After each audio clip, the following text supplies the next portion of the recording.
السلام عليكم ورحمة الله وبركاته. ازيكم عاملين ايه؟ يا رب تكونوا بخير. وحشتوني وحشتوني وحشتوني. رجعت لكم بقى بيوم جديد وفيديو جديد، وهنعمل النهاردة مع بعض احلى اكل النهاردة بقى ونفرح بيه ولادنا. انا بقالي فترة كبيرة ابني عمال يطلب مني البيتزا، وكل يوم اجله اقول له النهاردة بكرة النهاردة بكرة، لحد بقى النهاردة ما قررت ان انا هعملها.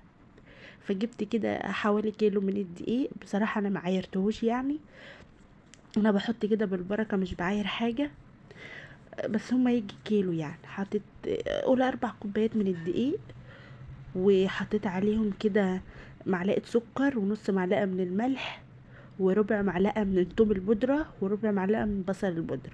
التوم البودرة والبصل البودرة دول زي الزعتر كده، لو انت ما عندكيش زعتر يعني. هما بيدوا للعجينة طعم، وبيخلي العجينة كده وانت بتاكلها يبقى طعمها حلو، وبيبقى ريحتها حلوة يعني. وطبعا معلقة كبيرة من الخميرة، سواء كانت خميرة بيرة زي اللي انا مستخدماها دي، او خميرة فورية. وطبعا بنعجن بمية دافية، بمية من الحنفية عادي خالص. حطيت كده المكونات الجافة وقلبت الدقيق، وبعد كده بقى حفرت كده حفرة في النص وحطيت فيها شوية مية، وبدأت ان انا ابوش قطعة الخميرة اللي كانت معايا دي، وبدات الم العجينه. وزي ما قلت لكم في فيديو البيتزا قبل كده، ان العجينه بتاعتها كل ما تبقى بتلزق في الايد كده وياكي بتديكي احسن نتيجه، وتطلع معاكي طريه في الاخر، ما تنشفش منك. وطبعا لينا ربع كوبايه زيت، فبس ما حطيتهاش في الاول، انا حطيتها كده وانا بعجن. قعدت اعجن فيها كده شويه لحد لما لقيتها بتلزق معايا خالص. بدات بقى ان انا احط ربع كوبايه الزيت عشان الم بقى العجينه. خلاص كده انا هو ده القوام اللي انا عاوزاه. هجيب مسحه كده بسيطه من الزيت ادهن بيه وش العجينه، وهغطيها كده بكيس بلاستيك، او كيس اللي هو الاستريتش راب ده، وهحطها كده اغطيها بفوطه نظيفه، وهسيبها كده لحد لما تخمر ساعه ولا حاجه، او نص ساعه في الحر اللي احنا فيه ده. تعالوا بينا بقى كده نجهز الحشوه بتاعتنا. ممكن الحشوه ديت على ذوقك بقى تعملي اللي انت عاوزاه. انا هحشيها لحمه مفرومه، ممكن انت تحشي فراخ، تونه، خضار بس، جبن بس، زي ما تحبي.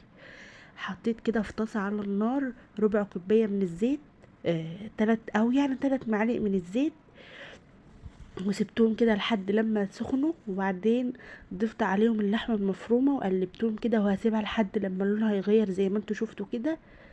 كان في حتت متجمده لسه كملناها، كانت في الفريزر. وهجيب بقى بصلايه كده متوسطه وهخرطها كده فوق اللحمه المفرومه.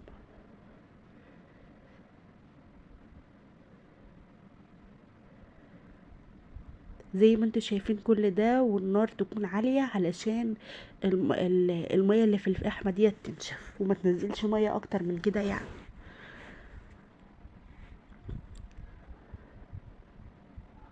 هبدأ بقى اقلب البصل واقلب اللحمة كده مع بعضها، واضيف لهم بقى التوابل اللي هقول لكم عليها دي. هنضيف بقى التوابل بتاعتنا. هضيف ال7 بهارات، وهضيف فلفل اسود وكمون وبابريكا، والملح طبعا، كل ده وكزبرة، وكل ده يعني حاجة كده في طرف المعلقة، حاجة بسيطة كده. واحط طبعا بهارات لحمة، و7 بهارات، وفلفل اسود، وكمون، وملح، وكزبرة، وبابريكا. هقلب بقى كل الكلام ده كده مع بعض، وهجيب قرن فلفل كده اخضر واقطعه عليه. ضفت كده الفلفل، وهقلب بقى كل الحاجة كده مع بعضها، برضو النار تكون عالية.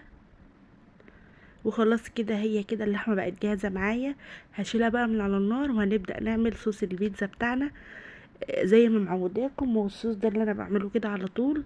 بحط كده 5 طماطميات وبصلايه كبيره وقرن فلفل وفصين كده من التوم، وبحطهم على نار هاديه كده، وبغطي عليهم، وبسيبهم في البخار كده لحد لما يستووا. وبعدين بشيل بقى الطماطم بقشرها، بشيل القشر منها، وبروح كده عطيهم ضربه في الخلاط، ومرجعاهم تاني في نفس الحله الصغنونه دي اللي انا كنت عامله فيها. وبزود لهم بقى ايه، مع شوية كده من الملح، وشوية من السكر، شوية من البابريكا، وشوية بصل بودر وتوم بودر، وفلفل اسود وكمون. بس كده، ما بحطش اي مادة دهنية خالص، لا زيت ولا سمنة ولا اي حاجة. بدلهم تقليبة كده حلوة. وبس يغلوا غلوتين كده، وبعدين بقوم مطفيه عليهم، ويبقى كده الصوص بتاعي جاهز معايا زي ما انتوا شايفين كده، واسيبه لحد لما يبرد خالص.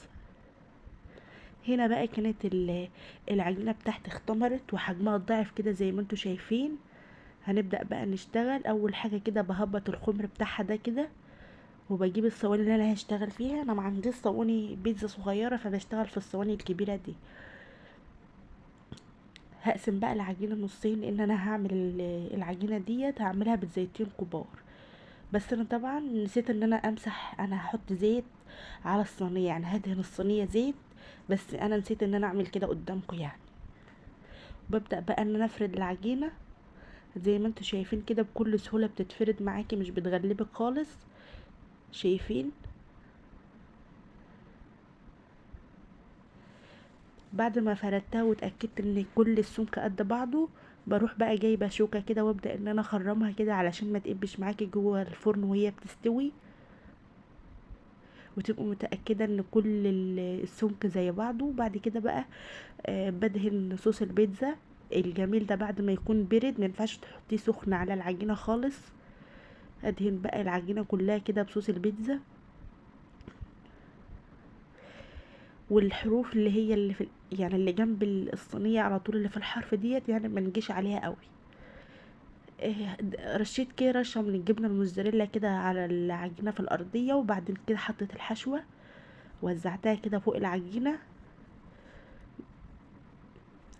زي ما انتوا شايفين كده. ومعايا كده طماطمايه وقرن فلفل مقطعهم كده صغير، برضه هحطهم، ممكن تستغنى عنهم بقى، وزي ما قلتلك بتحطي الحشوه اللي انت عاوزاها، وعلى ذوقك بقى اعملي اللي انت عاوزاه. وبعد كده بحط الزيتون، وبضيف بقى الجبنه الموزاريلا.